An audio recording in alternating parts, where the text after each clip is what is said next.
예, 오늘은 이제 디모데전서 2장 8절부터 15절까지 말씀을 우리가 봉독을 했습니다. 이제 여기에 아주 굉장히 중요한 내용이 나오기도 하는데 이 내용을 우리가 잘 살펴보고 하나님의 말씀의 본질이 뭐냐, 하나님이 말씀하시는 말씀의 그 의도, 아버지의 뜻이 무엇이냐, 이것을 정확하게 깨달으셔야 되는 겁니다. 8절, 그러므로 각처에서 남자들이 분노와 다툼이 없이 거룩한 손을 들어 기도하기를 원하노라. 또 9절, 이와 같이 여자들도 아담한 옷을 입으며 염치와 정절로 자기를 단장하고 따은 머리와 금이나 진주나 값진 옷을 하지 말고 오직 선행으로 하기를 원하라. 이것이 하나님을 공경한다는 자들에게 나타난 것이다. 하나님께서 이제 교회 내에서 덕을 세우는 일에 대해서 남자와 여자로 구별해서 지금 말씀을 하시는 겁니다. 남자들은 이제 좀 남들보다 좀 앞서기를 원하고 또 남들 위에 군림하고자 하는 성격들이 다들 조금씩은 다 있거든요. 교회 안에서 새로운 피조물이 되어져서 그러해서는 안 되는 것이죠. 주님은 이 땅에 우리를 섬기러 오셨다고 말씀하셨습니까? 섬기러 왔는데 그 섬기러 오시는 것이 당신을 대속물로 우리를 주려 하시는 것이다. 그러니까 주님은 모든 믿는 자들의 대표요 그리스도인들의 걸어가야 할 길을 앞서서 본을 보이신 분이거든요. 그러니 우리들도 어떻게 해야 돼? 주님처럼 섬기는 자가 되어야 되는 거예요. 앞장서서 주장하려고 주관하려고 하다 보니까 이제 분노와 다툼이 자꾸 생기는 겁니다. 교회 안에 분쟁이 생기는 이유는 자기가 앞장서고 남들보다 위에 있고 이제 이렇게 하려고 그러니까 그러는 거예요. 교회에서 직분을 주는 것도 그것이 어떤 권위를 나타내는 것이 아니고 교회의 질서를 하나 유지하기 위할 뿐이요, 또 그것은 섬기라고 더 많은 헌신과 봉사로서 열매 맺는 섬김의 삶을 살라고 주시는 것이지, 그 직분이 다른 사람들보다 위에 있고 다른 사람들보다 더 높은 자리다 이런 뜻이 아니거든요. 그런 것이 아닌 겁니다. 하나님 나라에 가면은 세상에서 목사, 세상에서 장로가 오히려 더 낮은 자리에 처해질 수 있는 일들이 더 많은 거예요. 그러니까 이 땅에서 주님을 길을 쫓아 섬김과 봉사 또는 헌신의 열매를 맺도록 하시기 위해서 여러 가지 직분도 주시고 또 교회의 질서를 지키기 위해서 그러는 것이. 그런데 남자들이 분노와 다툼을 많이 하는 이유는 그렇게 위에 있고 싶고 뭔가 남들보다 좀 앞장서서 뭔가 하고 싶고 하는 육에 속한 속성들이 자꾸 드러나기 때문에 그러는 겁니다. 새 피조물로 새 생명으로 사는 자라면 그렇게 분노와 다툼이 나타날 수가 없는 거예요.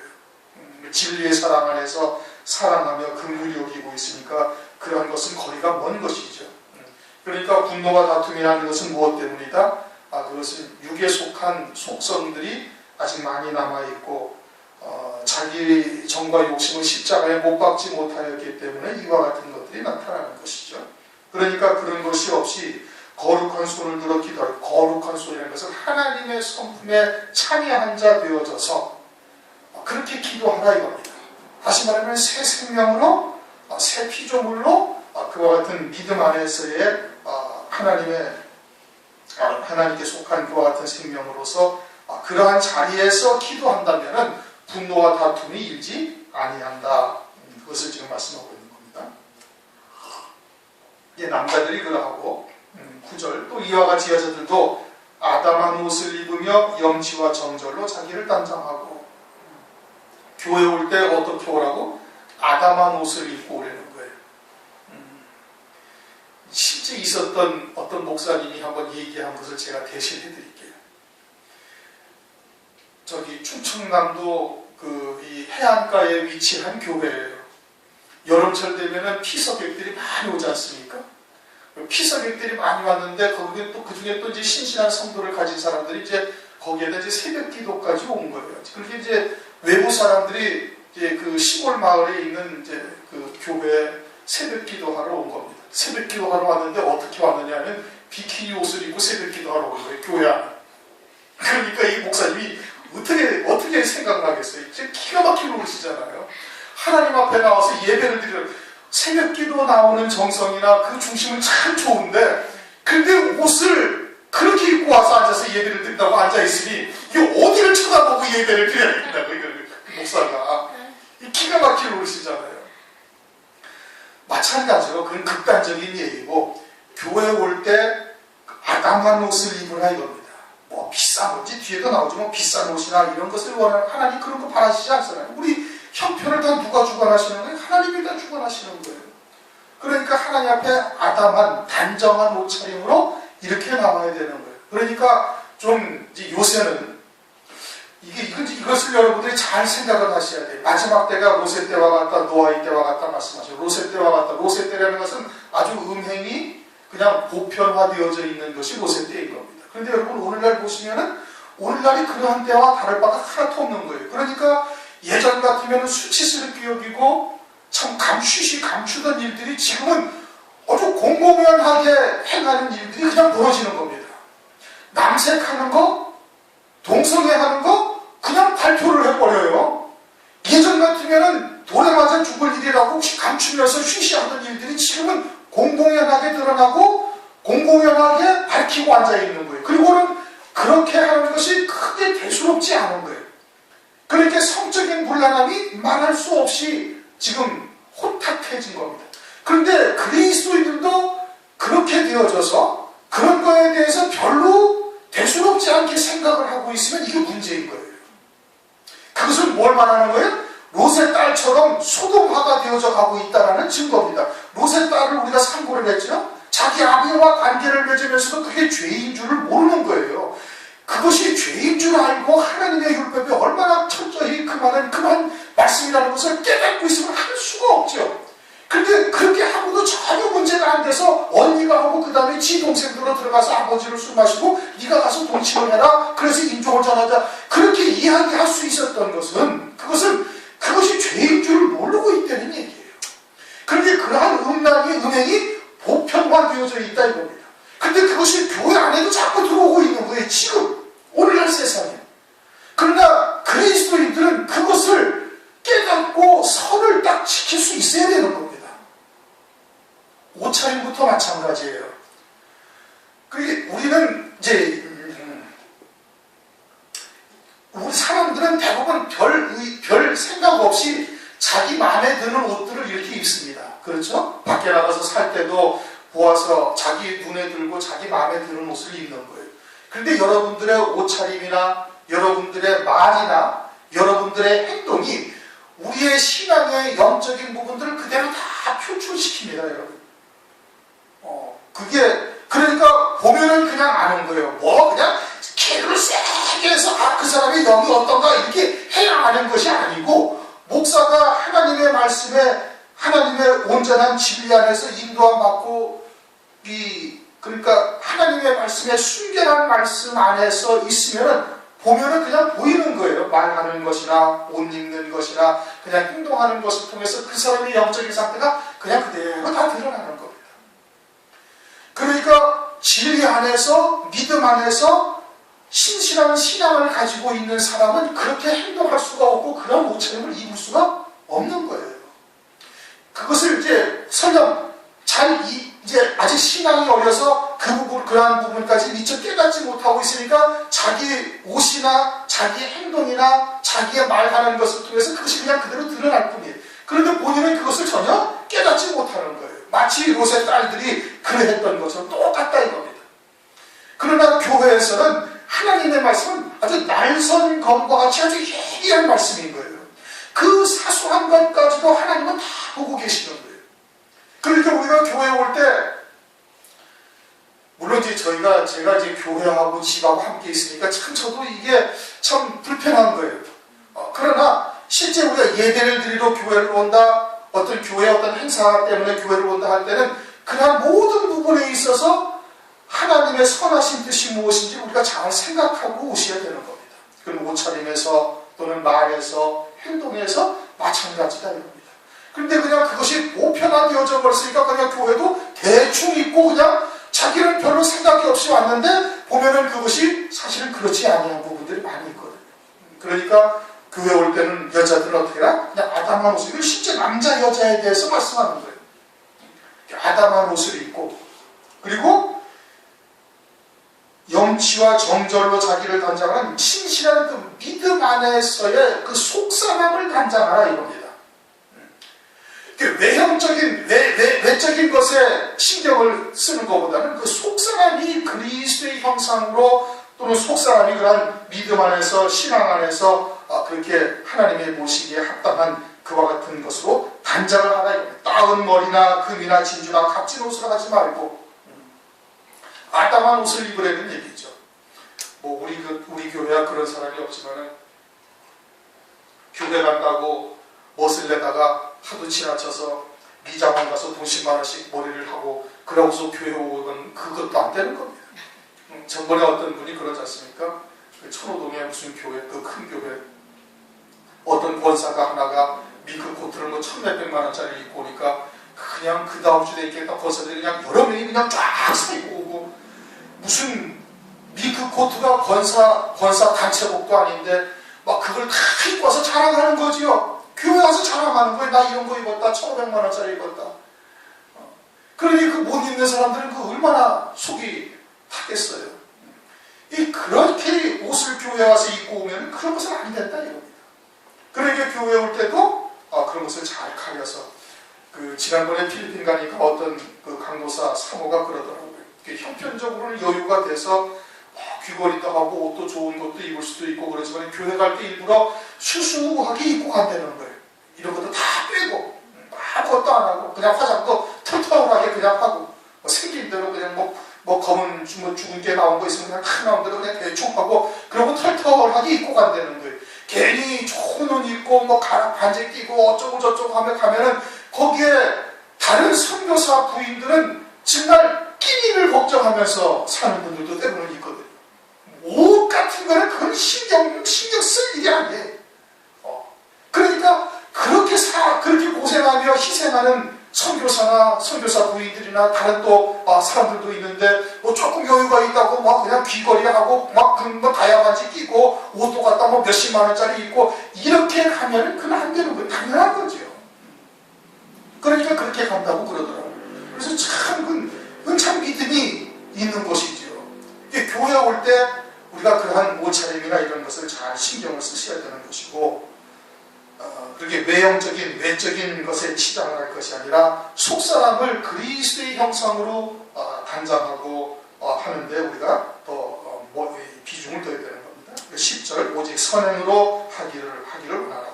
선행으로 하기를 원하라는 것은 하나님의 뜻에 합당한 그러한 단장을 하기를 바란다, 그런 것입니다. 이것이 하나님을 공경한다는 자들에게 맞습니다. 내가 하나님을 경외한다면, 내가 하나님을 믿는 자라면 이것이 아주 마땅하다 이겁니다. 하나님을 경외하지 아니하는 거예요. 하나님이 두렵지가 아니한 겁니다. 그렇게 하지 아니하는 자들은 11절부터 여자는 1절 순종함으로 종용히 배우라. 이제 이렇게 말씀을 하십니다. 이제 11절부터가 이제 조금 좀 의미심장한 말씀인 겁니다.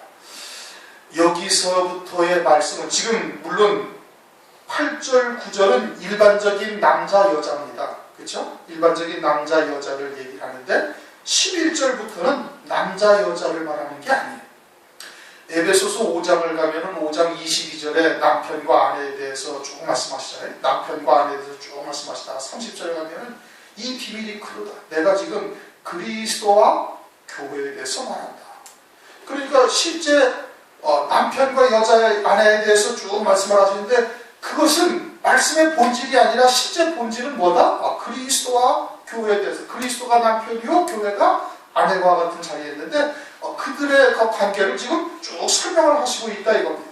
그러니까 남편과 아내는 그건 껍데기고, 그 문자적인 의미고, 그 실상은 그것이 아니었던 것이. 여기도 마찬가지로 지금 남자와 여자에 대해서 8절, 9절 말씀은 시작이 되어지었지만 11절부터의 내용은 여성으로서의 여자, 남성으로서의 남자를 말하는 것이 아니고, 그것이 아니라 영적인 존재로서의 여자, 영적인 존재로서의 남자를 말하는 겁니다.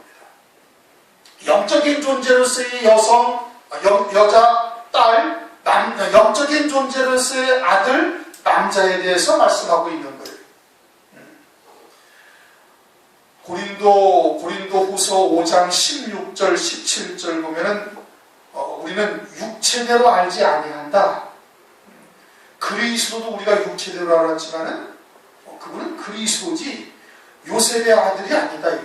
목수의 아들이 아니다 이거예요. 육체가 아니란 말이에요. 그리고 우리도 이제 예수를 믿는 우리들도 그리스도 안에서 뭐라? 이제 새로운 피조물이다 이거예요. 새로운 피조물이에요. 그러니까 우리가 육체를 입고 있지만 육체는 참 내가 아니라 이제는 그리스도 안에 있는 완전한 새로운 피조물이다. 갈라디아서 3장 28절 보면 유대인이나 헬라인이나 종이나 자유자나 남자나 여자나 다 그리스도 안에서 하나다 이거예요. 이제는 그리스도 안에서 유대인이나 헬라인 구분이 없고 종과 자유자가 구분이 없고 그리고 남자도 여자도 구분이 없는 거예요. 예수 안에서는. 예수 안에서는 이제는 영적인 존재로서의 아버지의 유업을 입는 자냐 잊지 못하는 자냐 여기는 이제 다 바뀌어지는 겁니다. 전부 다 바뀌어지는 거예요. 아버지의 유업을 입는 자는 그것은 아들이요 남자예요. 그렇게 보리떡 5개와 물고기 2마리를 먹던 자가 남자만 5,000명이다 이거예요. 그것은 주님이 주시는 하나님의 말씀을 말하는 것이죠. 보리떡 5개, 물고기 2마리는 그 양식은 육신의 양식이 아니라 영의 양식이고 영의 양식을 아들로서 아버지의 유업을 이을 자로 받은 자는 5,000명밖에 없다는 얘기입니다. 실제 남자가 5,000명이라는 뜻이 아니에요. 그 남자라는 건 뭘 말하는 거예요? 아버지의 유업을 이을 자를 말하는 거예요. 그러니까 여기서부터 이 남자 여자는 지금 뭘 말하느냐? 우선 아버지의 유업을 이을 자로서의 아들의 신앙이냐 아니면 유업을 잊지 못하는 딸의 신앙이냐 이거를 말하는 겁니다. 갈라디아서 4장을 한번 보시기 바랍니다. 여기뿐만이 아니라 성경에 여러 군데가 나와 있죠. 갈라디아서 4장 6절 7절 너희가 아들인 고로 그러면 이 말씀은 지금 남자들에게만 하시는 말씀입니까? 아니란 말이에요. 그리스도인들에게 하시는 말씀이에요. 뭐라는 얘기예요? 너희들은 속사람이 아들의 영을 가지고 있다 이거예요. 아들인 고로 하나님이 그 아들의 영을 우리 마음 가운데 보내서 아바 아버지라 부르게 하시느니라. 그러므로 내가 이후로는 종이 아니요 아들이니 아들임은 하나님으로 말미암아 유업을 이을 자. 아들은 뭐라는 거예요? 아버지의 유업을 이을 자가 아들이에요. 이게 지금 남자 성도들에게만 하신 말씀입니까? 아니거든요. 이건 하나님의 백성들에게 하신 말씀이에요. 그들이 뭐라는 거예요? 아들이고 아들의 영이고 그들에게는 아버지의 유업을 이을 그러한 아들의 영을 갖고 있음을 지금 말씀하고 있는 겁니다. 이건 남자, 육체, 남성, 여성을 다 합들여서 말하는 것이거든요. 다시 본문으로 돌아가서 13절에도 이는 아담이 먼저 짐을 받고 여호와가 후이며 아담이 꾀임을 보지 아니하고 여자가 꾀임을 보아 빠졌습니다. 그러면 육체를 가진 하와가 이와 같이 뱀의 말을 미혹을 당해서 실족함으로 말미암아서 모든 여자들이 지금 교회 안에서 1절 순종하고 잠잠해야 된다는 얘기냐? 그런 뜻이 아니라는 말씀이에요. 그런 뜻이 아니에요. 그것은 15절에서 더 정확하게 말씀해요. 15절 그러나 여자들이 만일 정절로서 믿음과 사랑과 거룩함에 가면 그 해산함으로 구원을 얻어요. 그럼 남자는 무조건 구원을 받고 그렇죠? 이 말씀이 문자적인 남성 여성을 말한다면 여자는 아주 그 신앙의 정절을 지키고 믿음과 사랑과 거룩함에 가면 해산함으로 구원을 겨우 얻는다는 얘기예요. 그렇잖아요? 그럼 남자는 그냥 무조건 구원을 얻고 여자는 정절로서 믿음과 사랑과 거룩함에 거하면 그 해산함으로 그때서야 여자는 구원을 얻는다는 얘기냐? 그게 아니잖아요. 여자들이 사실은 신앙이 더 좋습니다. 예수님이 십자가에 달리실 때 남자 제자는 사도 요한만 십자가 곁에서 끝까지 남아있어요. 나머지 남아있던 분들은 전부 다 여자들, 막달라 마리아로부터 시작해가지고 세베대의 어머니, 여자들만 그 자리에 다 앉아있고 남자 제자들은 다 도망갔어요. 교회도 여자들이 훨씬 많습니다. 남자들보다. 신실한 신앙을 가진 사람들도 여성들이 훨씬 많아요. 그러니까 이 말씀이 지금 남자 여자를 말하는 것이 아니다 이겁니다. 이것은 새 피조물로서 영적인 존재로서의 남자 영적인 존재로서의 여자를 말하는 건데, 남자는 아들의 신앙, 아버지의 유업을 이을 자를 말하는 것이고, 여자는 딸의 신앙, 아버지의 유업을 잊지 못하는 거예요. 영생에 이르게 하는 하나님의 말씀을 먹고도 그것이 영생에 이르는 열매를 맺지 못하는 것이에요. 아들은 그 말씀을 가지고 영생의 열매를 맺어서 아버지의 유업을, 각자의 믿음을 따라 그 유업을 받는 자, 그것은 남자요 아들의 신앙인 겁니다. 그러니까 여자는 일절 순종하라 이거예요. 만약에 이 말씀이 그렇지 아니한다면은 대부분 또 교회도 여자분들이 먼저 나와요, 그렇죠? 그리고 여자들의 신앙이 쭉 자라가다가 이제 남자는 할 수 없이 은퇴하고 할 일도 없고 비실비실하다가 이제 그때서야 여자 편에 아내 편에 끌려서 이제 교회 나와요. 그런데 남자한테 일절 순종한다면 그냥 남자가 휘두르는 대로 그냥 교회 그만두든지 뭐 딴 데로 옮기든지 이래야 되겠네? 그럼 어떻게 되는 거예요? 그럼 멸망이죠. 이건 그런 뜻이 아니다 이겁니다. 새 피조물로서 아버지의 유업을 잊지 못하는 그와 같은 딸의 신앙, 여자의 신앙은 일절 순종하라 이겁니다. 누구에게? 남자의 신앙에게, 아들의 신앙에게 일절 순종하고 종용히 배우라 그겁니다. 아주 그냥 철저하게 순종하고 복종하여 따르라 이런 뜻이에요. 여자의 가르치는 것과 남자를 주관하는 것을 허락지 않으니 오직 종용할지니라.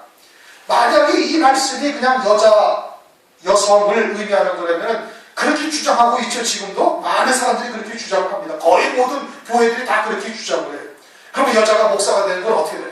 요즘 뭐 대통령도 여자가 대통령이니까 그 정도야 이해해줘. 아니죠. 그것은 아니란 말씀이에요. 만약에 이 말씀을 그대로 액면 그대로 문자 그대로만 받아들인다면은 교회에 여자 전도사도 있어서 안 되고 여자 목사도 있어서도 안 되고 여자 구역장, 여자 주일학교 교사도 있어서는 안 되고 모두 다 남자만 가르쳐야 돼요. 그렇지 않습니까? 그럼 이것을 지키지 않으면서 그것을 지키지 않냐고 그냥 여자 전도사, 여자 구역장 또는 뭐 여자 주일학교 교사 이런 것을 다 두면서 그러면서 이 말씀은 여성들은 교회에서 잠잠하고 남편에게 순종하라고 가르친다면 그분은 자기가 지금 뭔 말을 하는지도 모르고 앉아있는 거예요. 앞뒤가 안 맞는 겁니다. 모순이죠. 그렇지 않습니까? 그러니까 여자가 가르쳐서는 안 된다는 것은 아버지의 유업을 잊지 못하는 여자의 신앙, 영적인 딸, 영적인 여자로서, 영적인 새로운 피조물로서의 여자는 교회에서 일절 가르치면 안 돼요. 왜? 가르치면 딸의 신앙만 가르칠 것이고 아버지의 유업을 잊지 못하는, 열매 맺지 못하는 신앙이 전부 될 것이니 그러니 가르쳐서는 안 되는 겁니다. 아들만 가르쳐야 돼요. 남자만 가르쳐야 되는 거예요. 영적인 남자, 아들의 신앙만 가르쳐야 되는 거예요. 그리고 남자를 주관하는 것을 허락지 아니한다. 딸의 신앙이 아버지의 유업을 잊지 못하는, 다시 말하면 말씀의 초보, 세속적인 신앙, 기복적인 신앙 또는 인본적인 신앙 또는 생활교훈으로 이렇게 빠진 이러한 신앙을 가진 사람들이 남자 아들의 신앙을 주관하게 되어지면 다 함께 멸망길을 가버리는 겁니다. 전부 다 세속적인 신앙으로 다 빠져버리는 거예요. 그러니까 그런 것은 안 된다 이거예요. 그러니 오직 종용히 하라, 오직 복종하라. 이는 아담이 먼저 지음을 받고 아담이 먼저 지음을 받았어요. 왜 아담이 먼저 지음을 받았어요? 하나님이 딸부터 먼저, 여자부터 먼저 지을 수 있죠. 근데 왜 아담부터 먼저 지었어요? 하나님이 이 천지와 만물을 지으신 것은 아들로서, 남자로서 아버지의 유업을 잊게 하시기 위한 것이라는 것을 딱 표적으로 보여준 겁니다. 예수님이 이 땅에 오셔가지고 참 표적이 갈릴리 가나의 혼인잔치의 표적이에요. 왜 그거를 보여주셔요? 주님이 이 천지와 만물을 창조하시고 하나님의 백성들을 이 땅에 60일 보내신 듯이 그와 같은 어린 양의 혼인잔치의 신부로서 세우시기 위함이라는 것을 보여주신 거예요. 맞습니까? 그러면은 아담을 먼저 지으신 이유는 뭐예요? 딸도 먼저 지을 수 있어요. 딸이, 여자가 훨씬 더 완전하게 지은 것 하는 겁니다. 남자는 흙으로 지었지만 여자는 갈빗대를 뽑아서 짓지 않으셨습니까? 훨씬 더 나은 재료로, 그렇게 신앙도 훨씬 좋은 거예요. 그럼 여자부터 먼저 지을 수가 있어요. 그런데 왜 여자를 안 짓고 남자부터 지었어요? 아들의 신앙을 하나님께서 두신 뜻이라는 것을 우리에게 알려주신 겁니다. 그리고 여자는 돕는 배필이다 이거예요. 갈빗대를 뽑는, 그것은 남성 여성을 말하는 것이 아니에요. 아담과 하와를 지은 것이 남성 여성을 말하는 것이 아니라 돕는 배필로서 아들의 신앙으로서 이 땅에 살아가다가 잠들 때 육신의 잠이 들고 세속적인 것에 빠져서 잠자는 신앙이 되어졌을 때 그 갈빗대를 뽑는 고통으로 그를 깨워서 온전한 자로 세우는 그 돕는 배필이 여자다는 얘기죠. 그래서 남자를 하나님께서 아담을 먼저 지었다 이겁니다. 하나님이 천지와 만물을 지으신 뜻은 그 아들들로 아버지의 유업을 얻기 위한 것이다. 이것을 지금 말씀하고 있는 것이고 14절 아담이 꾀임을 보지 아니하고 여자가 꾀임을 보아 죄에 빠졌다는 것은 이것은 아담에게 하나님께서 말씀을 주셨어요. 그렇죠? 그러니까 하와는 아담으로부터 하나님의 말씀을 받아서 살아가고 있는데 그 하나님의 말씀에 대한 확신에 거하지를 못하는 거예요. 믿음으로 살지를 못하는 겁니다. 그러니까 그 믿음으로 살지 못하는 하와에게 마귀가 미혹의 역사를 벌이는 겁니다. 다시 말하면 딸의 신앙, 여자의 신앙에게 그와 같은 미혹의 역사가 있을 것을 말씀을 하고 있는 것이지, 그 하와가 뱀의 미혹을 받아서 죄에 빠졌다고 모든 여성들이 그처럼 남자를 주관하지 못하고 순종함으로 종용이 배우게 되어지는 것은 그것은 아니다. 그런 뜻인 겁니다.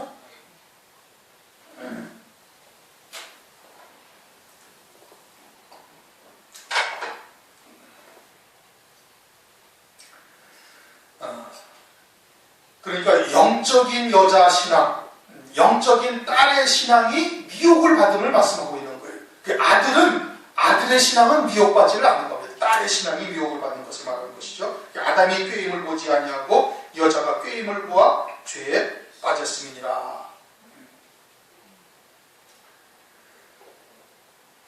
15절 그러나 여자들이 만일 정절로서 믿음과 사랑과 거룩함에 구하면 그 해산함으로 구원을 얻으리라.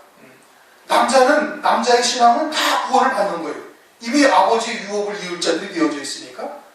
딸의 신앙, 여자의 신앙도 신앙의 정절을 지켜서, 즉 남자로부터 아들의 신앙으로부터, 즉 유업을 이을 자에게로부터 배운 바를 그 신앙의 정절을 지켜가지고 자기 십자가를 지며 정과 욕심을 못 박는 믿음으로 살아가는 겁니다. 하늘의 소망에 대한 믿음으로 살아갈 뿐 아니라 진리의 사랑과 또 하늘에 속한 자로서 거룩함에 거하게 되어지면은 그 해산하는 고통을 통해서 구원함에 이르게 되어진다. 이와 같은 뜻인 겁니다. 이해가 되셨습니까? 그러니까 이제 오늘날 여자가 주의 종이 될 수가 있느냐 없느냐 이런 걸 가지고 따진 문제가 아닌 것이에요. 그것이 아니에요. 사사기서에 보면은 사사두보라가 나오죠. 사사기 4장인가 좀 나올 겁니다. 또 열왕기상에도 보면 여선지자 홀다가 나옵니다. 열왕기상 22장에 보면은 그 당시에 사사가 남자가 없었던 거예요.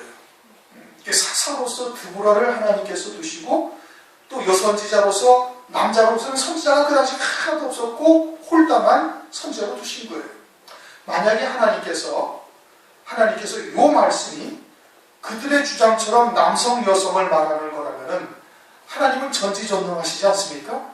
그러면 사사기 때나 열왕기 때에 하나님께서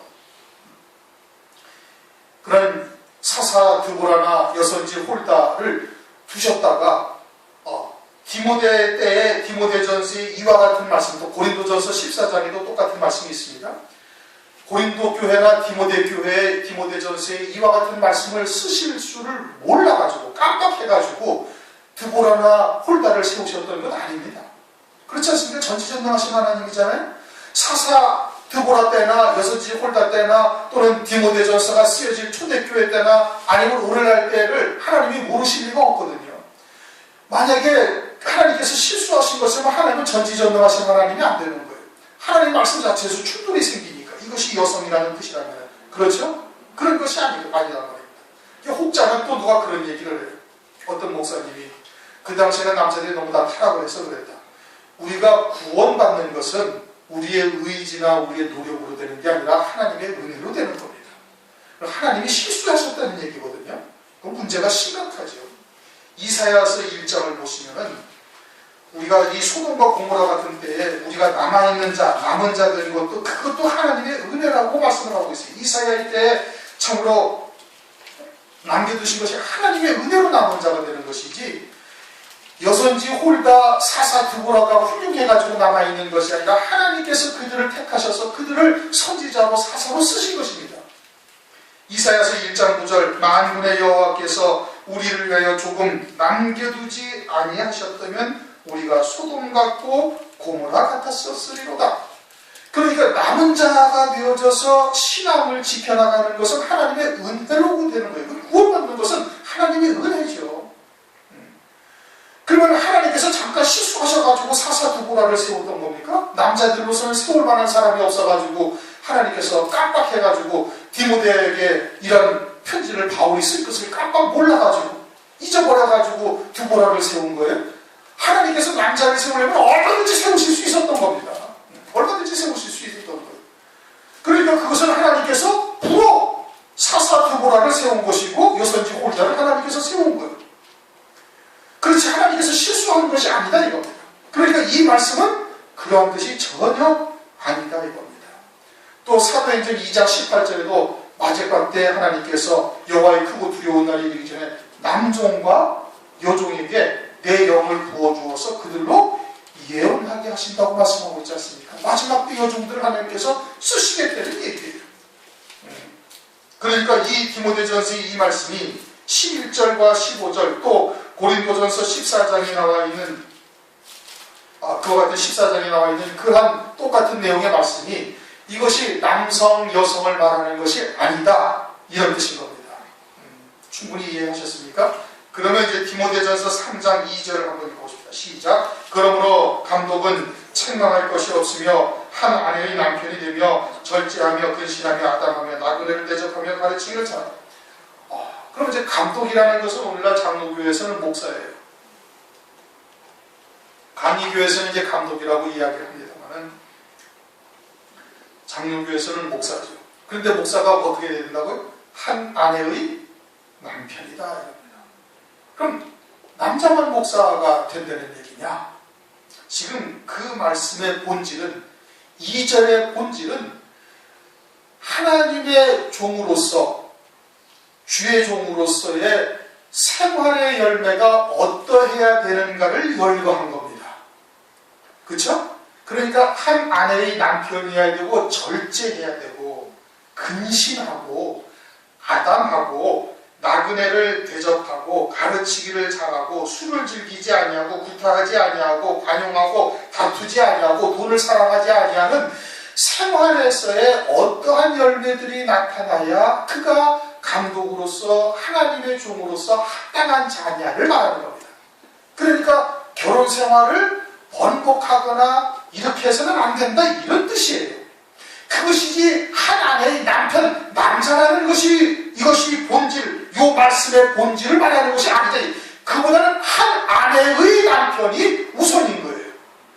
그러니까 결혼 생활을 아주 정절을 지키면서 결혼 생활을 해야 된다는 것을 말하는 것이지 남자를 말하는 것이 이 말씀의 초점이 그 다음에 전부 다 뭘 말하는 거예요? 절제하고 구타하지 아니하고 술을 지키지 아니하고 뭐 어쩌고 저쩌고 저쩌고 저쩌고 생활에서 어떠한 열매들이 주의 종으로서의 합당한 열매들이 맺혀지느냐 여기에 초점이 맞추어져 있는 거예요. 그러니까 결혼 생활을 그것을 잘 지켜나가는 자가 되어져야 한다는 뜻에 초점이 있는 것이지 남자라는 것이 초점이 아니다 이 뜻인 겁니다. 충분히 이해를 하셨습니까? 만약에 감독은 책망할 것이 없으면 하나의 남편이 되어야 된다 라고 하고 문장이 딱 끝나버리고 끝이었으면 그러면 남자여야만 돼. 근데 그 뜻이 아니란 말씀이에요. 그렇죠?